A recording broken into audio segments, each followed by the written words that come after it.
பாலு மகேந்திரா நூலகத்தின் சார்பாகவும் டிஸ்கவரி புக்வல சார்பாகவும் நாங்கள் நன்றியை தெரிவித்துக் கொள்கின்றோம். இந்த மதிய சாப்பாடு வந்து ரொம்ப அழகா நல்லா இருந்துச்சு, செமையா இருந்துச்சு. ஸோ அதுக்கு மேடம் தான் இன்னும் பொறுப்பு. ஸோ அதை நாங்கள் சொல்லிக்கிறோம். நாங்கள் குழுவி காலையில பார்த்தா அவ்வளோ எல்லாமே இறங்குது. நாங்கள் இதனால் மாதிரி இந்த மாதிரி நிகழ்ச்சி நாங்கள் சாப்பாடு போட்டது கிடையாது. ஸோ எங்களுக்கு இது வரைக்கும் ஒரு வாய்ப்பு கிடைக்கல. இந்த மாதிரி நம்ம தோழர்களுக்கு எல்லாம் ஒரு நல்ல விருந்து கொடுக்கறதுக்கான ஒரு வாய்ப்பு. அதனால இப்போ ஒரு வாய்ப்புல ஒரு நல்ல விருந்து, சாப்பாடு நல்லா கிடைச்சிச்சுன்னா நல்லா இருக்கும், ஞாபகம் இருக்கும்.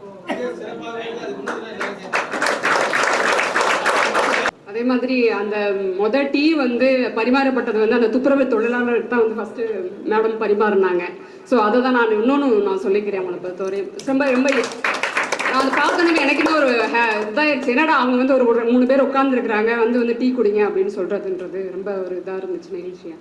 இப்படி எல்லாமே பார்த்தா ஒரு தொழிலாளர்கள் பிரச்சனையாக இருக்கட்டும், இல்லை வர்க்கம் சார்ந்து எந்த மனிதர்களோட அவங்க தன்னை இணைச்சுக்கிறதுன்றது இருக்கு இல்லையா. ஸோ அதுதான் அவங்களுடைய அடையாளம். ஸோ அதுதான் தோழர்கள் நாங்கள் சொல்கிறோம். அப்போ லாஸ்ட் ஒரு ப்ரோக்ராம் நடந்துச்சு, ஒரு பாலின சமத்துவத்துக்கான ஒரு நடை. நாங்கள் எல்லாருமே கூட்டத்தில் இருக்கோம். இவங்களை நான் பார்க்கல. நான் எல்லாருமே பரபரப்பாக இயங்கிக்கிட்டு இருக்கிறாங்க, எல்லாமே இருக்கிறாங்க. பார்த்தா நைட்டு 1 மணிக்கு, யாரும் நம்ப மாட்டீங்க, நைட்டு 1 மணிக்கு அந்த பேரணியில் அவங்க கலந்துட்டு இருக்கிறாங்க அங்கே. ஸோ அது ரொம்ப ஒரு சந்தோஷமான ஒரு விஷயமா இருந்துச்சு. எப்படி ஒரு 1 மணி வரையும் அவங்க அத்தனை தோழர்களோட இன்ட்ராக்ட் பண்ணுறதா இருக்கட்டும், அவங்க கூட உட்காந்து பேசுகிறதா இருக்கட்டும், எல்லா விஷயத்தையுமே அவங்க ஒரு மணி 1:30 மணிக்கு மேலே ஆயிடுச்சு ஆக்சுவலாக அந்த நிகழ்ச்சி முடிஞ்சு போகிறதுக்கு.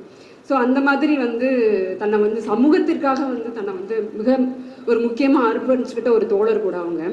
அப்புறம் நான் ஒரு பர்சனலாக என்னன்னா, நான் அவங்க கூட நந்தலாலாவில் அசிஸ்டன்ட் டைரக்டர் ஒர்க் பண்ணியிருக்கிறேன் நான், மிஸ்கின் சார் கூட. ஸோ அந்த டயத்தில் பார்த்தா நானும் கன்சீவ் ஆக்சுவலாக. நானும் இதில் இருக்கிறேன். தயவு செய்து உட்காரி ஈஸ்வரி அப்படின்றாங்க, ஏன் தயவுசெய்து தண்ணி குடின்றாங்க. ஆனால் நம்மளால் முடியலைங்க. ஆனால் இவங்களோட அர்ப்பணிப்பு இருக்கு இல்லையா அந்த இடத்துல. ஏன்னா அங்கே மாற்றுறதுக்கு கூட ட்ரெஸ்ஸு கிடையாது, மாற்றுற ஏரியா கிடையாது அங்கே ட்ரெஸ்ஸுக்கு மாற்றுறதுக்கு. அப்போது அவங்க என்ன சொன்னாங்க, தனியாக ஒன்றும் பிரச்சனை இல்லை ஈஸ்வரி, கேரவன் கிடையாது, உண்மையாகவே கேரவன் அன்னைக்கு இல்லை. ஸோ அப்போடும்போது அவங்க என்ன சொல்கிறாங்கன்னா, ஒரு அந்த பேக் சைடு கூட நான் இது மாற்றிக்கிறேன் அப்படின்னு சொல்கிறாங்க. அப்புறம் இன்னொன்று ஒரு விஷயம் என்னன்னா, அந்த டயத்தில் யாருமே எந்த நடிகருமே நாங்கள் அவ்வளோ தூரத்துக்கு கேட்குறோம். எல்லா பெண் நடிகர்கள்ட்டையுமே இந்த ரோலுக்கு நடிக்கிறதுக்கு அவங்க மொட்டை போட மாட்டேன்னு சொல்லிட்டாங்க. சில நடிகர்கள்லாம் நான் பேர் சொல்ல விரும்பலை. ஸோ அவங்களாம் பார்த்தா ஒரு மொட்டை ஆனால் உண்மையாகவே ஒரு நடிகை தன்னுடைய முடியை இழக்கிறதுன்றது சாதாரண விஷயம் இல்லை. ஏன்னா அடுத்தடுத்த அவங்க அடுத்த படங்கள் இருக்கும், மிகப்பெரிய வேலைகள் இருக்கும். அதனால் நிறையா நடிகர்கள் பொறுத்தவரையுமே ஒரு முடியை இழக்கிறதுக்கு அவங்க தயார் நிலையில் இருக்க மாட்டாங்க. அப்போ நாங்கள் உடனே ஃபோன் பண்ணி இவங்கள்ட்ட கேட்கும் போது அடுத்த நிமிஷமே அவங்க அந்த க்ளீன் ஷேவ் பண்ணுறதுக்கு அவங்க ரெடியானாங்க. ஸோ அப்போ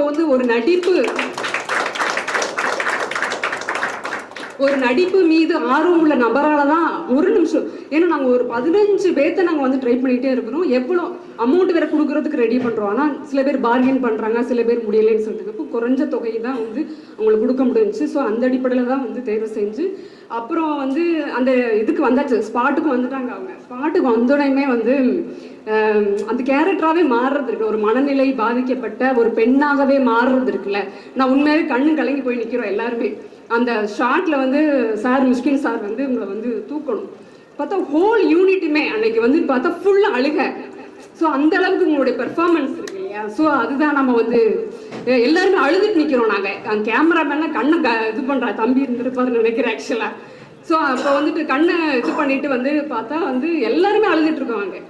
இவங்களும் கூட்டுவாங்க. ஏன்னா அது அவ்வளோ தூரத்துக்கு ஒரு பக்கமான ஒரு நெருங்கிய ஒரு நடிகையாக எங்களுக்கு அன்னைக்கு அவங்க நடிகையை பார்க்க நிஜமாவே அந்த கேரக்டரோட நாங்களும் ட்ராவல் பண்ண ஆரம்பிச்சிட்டோம். ஸோ அந்த அளவுக்கு அவங்களுடைய உணர்வுபூர்வம் அதில் வெளிப்பட்டுச்சு. ஸோ இந்த நிகழ்ச்சியை ஒருங்கிணைச்ச எல்லாத்துக்குமே தோழர் சொல்கிற மாதிரி அவர் தான் முன்னெடுத்தார். அப்போ அவர் சொல்லும் போது சரி எல்லாருமே சேர்ந்து பண்ணலாம் அப்படின்றதையும் ஒரு அப்ளிகேஷன் வைக்கும்போது சரி எல்லாருமே சேர்ந்து செய்யலாம் அப்படின்னு சொல்லிட்டு இந்த விஷயத்தை நாங்கள் இது பண்ணோம். ரொம்ப நன்றி தோழர், நன்றி நன்றி. மிக்க நன்றி. இவ்வளவு ஒரு விழாவை ஊர்கூடி தேர் இழுக்கிற மாதிரி தான், அதுவும் முற்றிலும் தகுதியான ஒருவருக்கு இவ்வளவு சந்தோஷமா ஆத்மார்த்தமா இந்த பணியை எடுத்து செல்கிறோம்.